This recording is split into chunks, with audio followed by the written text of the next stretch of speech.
आपके घर में कोई बुद्धिमान व्यक्ति हो, आश्रम में बुद्धिमान संत हो, सर्वश्रेष्ठ बुद्धिमान, गुणवान, चरित्रवान, वैराग्यवान, विवेकवान ऐसा संत हो, और उस संत को महंत ना बनाया जाए, उसको गद्दी ना दी जाए, तो कोई साधारण टुटपुंजिया को गद्दी संभला दी जाए, तो आश्रम भी अभागा है जो ये बुद्धिहीन बैठ गया गद्दी पर। बुद्धिमान बैठना चाहिए। घर की भी चाबी, घर का मालिकाना भी बुद्धिमान के हाथ में जब पहुंचता है, चरित्रवान गुणवान के हाथ में पहुंचता है, तो घर दिन दोना रात चौगुना प्रगति की ओर बढ़ता है। याद रखना, कमाया हुआ धन पूरी जिंदगी भर किसी के काम नहीं आता है, और जो रोज नया नया धन कमाना जानता है उसके पास धन कभी कम नहीं होता है, कम नहीं होता। इसलिए कमाने की कला भी सीखो।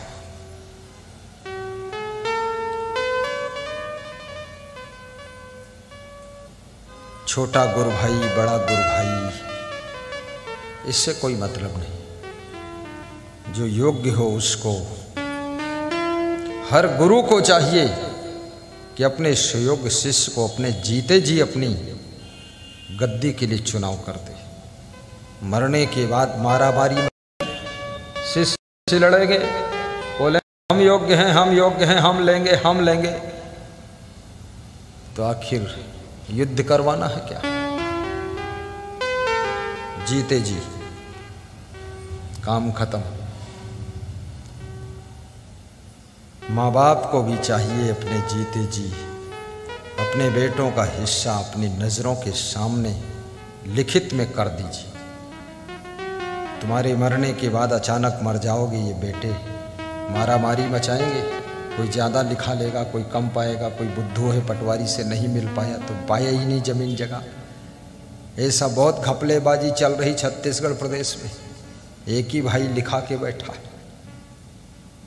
अपने सामने ही, लिखित में कर दिया और बता भी दिया यहाँ से तेरा मकान रहेगा, यहाँ से तेरा रहेगा, जब ना निपटे अपना अपना लेते जाओ। यहाँ से तेरा रहेगा, लिखित भी है और मौखिक भी है, 10 लोगों के बीच भी है। देख ले, समझ ले, सुन ले भोंगड़नाथ, विवाद मत करना।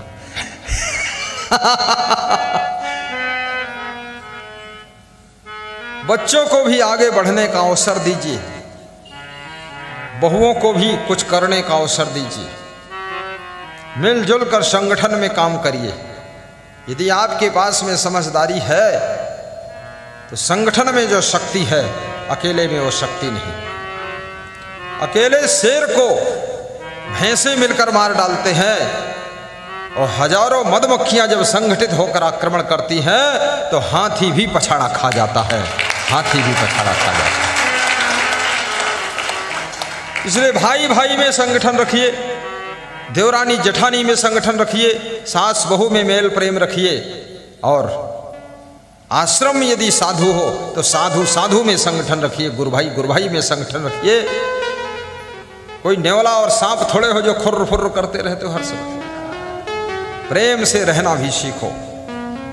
लाखों मधुमक्खियां बिना प्रवचन सुने, बिना कथा भागवत के, बिना पूजा पाठ के, कोई समझाने वाला नहीं, बताने वाला नहीं, संस्कृति संस्कार देने वाला नहीं, फिर भी हिल मिल कर जुल कर रह लेती है, काम कर लेती है। लेकिन मनुष्य इतना पढ़ा लिखा शिक्षित प्राणी है, इसको समझाने के लिए भागवत कथा हो रही, राम कथा हो रही, हमारी कथा हो रही, तुम्हारी कथा हो रही, फिर भी इसकी खोपड़ी बिगड़ती है। ये 4 लोगों के साथ नहीं रह पाता है, आपस में फूट पड़ जाती है और पूरा घर लूट जाता है। बोलिए सद्गुरुदेव की जय। जहाँ सुमति तहाँ संपत्ति नाना, जहाँ कुमति तहाँ विपत्ति निधाना। सुमत का फल है। आपके घर में यदि सुमत है, आप 10 दिन मेहमान बनकर कहीं चले जाओ, घर में कुछ बिगड़ने वाला नहीं।